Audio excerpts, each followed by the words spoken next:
I grew up like a savage.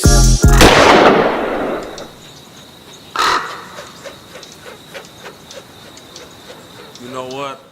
I think they was working on Ice Cream Man. Okay. You know what I'm saying? Okay. I think it was around that time. Okay. You know, it might have been that whole album or something like that. But I remember the Ice Cream Man. I remember that song around that time.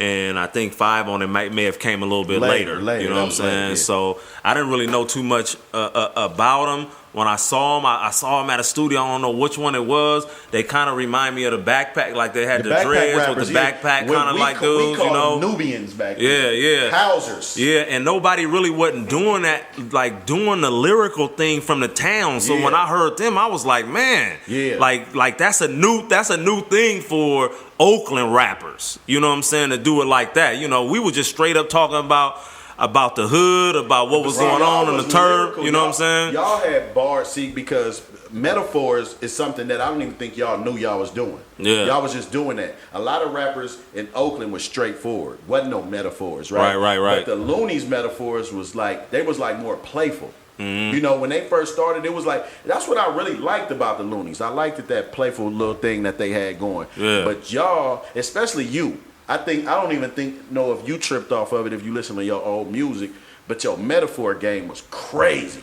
Man, I mean, you know, like I said, when me and Ron got together, man, we started identifying what that was. Yeah. You know what I'm saying? What the metaphors was, and rhyme schemes and stuff like that was, man. So we start being purposeful with the rhyming. You know what I'm saying? And that I think that's what separated us from the other rappers, Bad Influence and the Luniz. We was really writing, man. Like really concerned about each bar. Right. How it rhymed, right, you know what I'm saying? Right. And that's how I think that's how the Bad Influence album kind of was. You know, we was concerned with if we rhyming, man, we rhyming right. We got these schemes, we got these patterns. What we doing? You know what I'm saying? Yeah. So that's how that went, man. Now we had the legendary MC Pooh on here. Yep. And he talked about these days, and he talked about when Dangerous started, it was just him. And who did he say? It was like him, Short, and like Ant Banks. Like it wasn't that many people, right? Yeah, they was the originals. And I didn't trip that Pooh was the original just from because all of his work with Bruce and what he was doing back then. I didn't really realize that he was original Dangerous music because it wasn't always Dangerous music. And we talked about Get In Where You Fit In, right? Yeah. We talking about an album that charted. We talking about the title album to the song. Now, the title song to the album is a diss record. This is rare. Like, you know what I'm saying? This is very rare. And I think only somebody like Too Short can pull it off. You know what I'm saying? But it's a diss record, and it's Get In Where You Fit In. Now, when they come to y'all with this, y'all don't got no personal beef with Pooh. Not at all, man. I used to be slapping. I mean, before I start rapping, that's everybody slapped. Yeah, you know what I'm saying? No, I mean, he one of the original rappers from the town. You know what I'm saying? So no problems. No problems. So when they say, how did it come to y'all that, hey, we want y'all to be on the song and this is gonna be a diss? Yeah, that's not how it was presented. Okay. You know what I'm saying? Okay. That was we had rhymes that if you listen to the rhymes themselves, it had nothing to do with dissing nobody else. You know what I'm saying? If you listen to it, so you hear the first part was Short on there, and then you hear our verses on there. Man, I wrote that in Juvenile Hall, man. If those verses, I wrote those verses in Juvenile Hall. Those was old verses that had nothing to do with it. You know what I'm saying? So at the end of the recording, though, is when we kind of found out that, all right, this is a diss track. But I always kept it separate. Like, Short, you do your thing, we do our thing. To me, it was a separate thing. But you know, caught up in the moment. Yeah, you know, some stuff was said on there, and it is what it is. You know. Yeah, because just the bar alone, Get In Where You Fit In, fool. You was a markup at the high school. Yeah. Now you hardcore like CB. In my mind, if you think about those bars, those are just bars. Right. It don't. But in my mind, it's almost like a Thomas bar. That was straight to Pooh. Yeah, that was Short saying that. That was he was. I mean, he was. They had their little funk, whatever it was. Right. We came to the studio when he was in the middle of recording that song, and said, "Hey man, y'all want to get on this song real quick?" I ain't tripping. Let's do it. So when you heard, and then the song got extended. Hella long. Yeah, it was just that was just the original verse that he had. I don't know if he had even any more verses, but when we put our verses on there, it extended the song. But I don't think it wasn't originally supposed to be. I think it was supposed to just be his song. You know what I'm saying? Okay. And we just happened to slide that day, and then was like, all right, let's do it. Okay. So that's why we was y'all getting after that, like in the streets, flat. No, I mean that was our introduction to the world right there. It was. I mean, that was a world. So really, they was like, man, them dudes, man, they going in, and it was more focused on, man, these some East Oakland rappers, man, coming with bars right now. Like, who is that's why it's important. Really, that's all it really was. We didn't really get.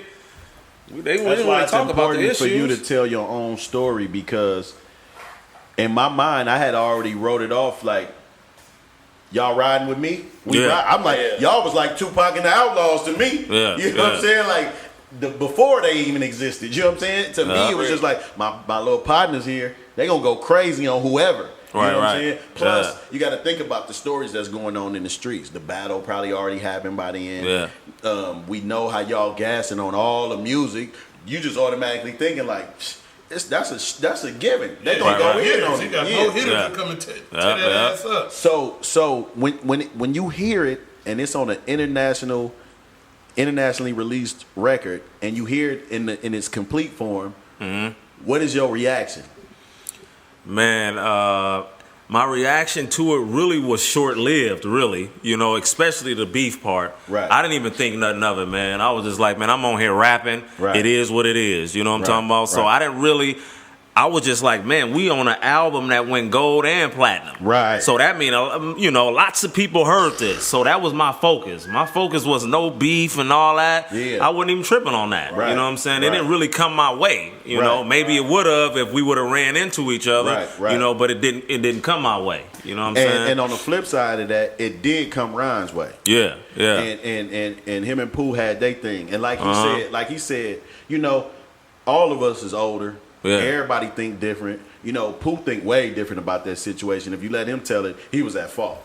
Yeah. Like, I just blew that whole situation. I was doing too much. Yeah. He's like, I was just doing too much. You know what I'm saying? And, I mean, that's a part of, like I said earlier, that's what No Vultures is. You know what I'm saying? It allows Poohman to say, I was wrong. Mm-hmm. I was all the way out of pocket.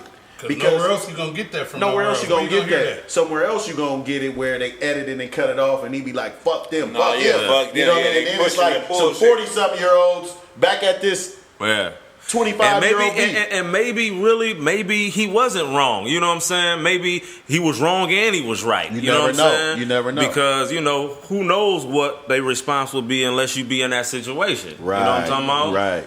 So in my mind, like I said, I had no problems with him at all. Yeah. Either one of us didn't have any problems. Yeah. I don't know why Ron said what he said. Yeah. You know what I'm saying? Ron was just going in. Yeah, he was just juice. He a freestyler, so he going what's on mine. I'm going to tell you what it was. Man, if you would have told me I was going to be on that album, I'd have shot somebody for sure back then.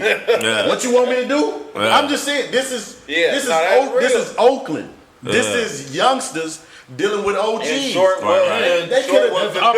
an opportunity of a lifetime. OGs could have got me to do a lot of stupid shit back then. You know what I'm saying? It's no way a grown man making his own decisions should be doing nothing like that. No, everybody's kids. But we talking about youngsters in their 20s. Barely 20s, right? Right. And getting the opportunity. Yeah, so, and that little interaction that him and Pooh had, man, that we felt a certain way. You know what I'm saying? We felt a certain way. I felt a certain way.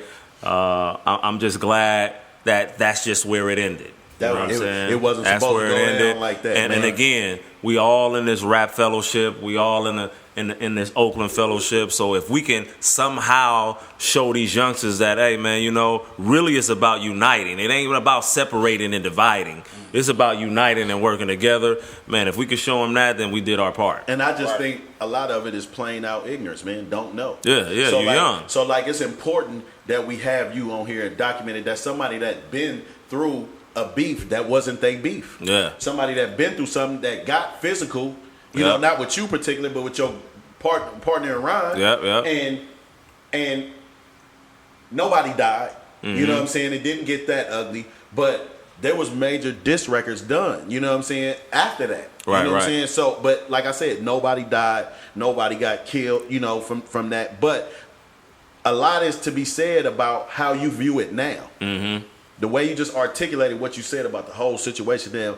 The younger rappers they gotta hear that. Right. They gotta know it's a way up out of there. Oh, absolutely. Like, you know what I'm saying? Absolutely. Like, you didn't go to prison behind that. You didn't get shot. You didn't die behind that. You know what I'm saying? You kept it moving with your life. You know what I'm saying? So I always like I said, when the stories come out, no matter who version people feel the most, no matter what, there's a common truth in all of it.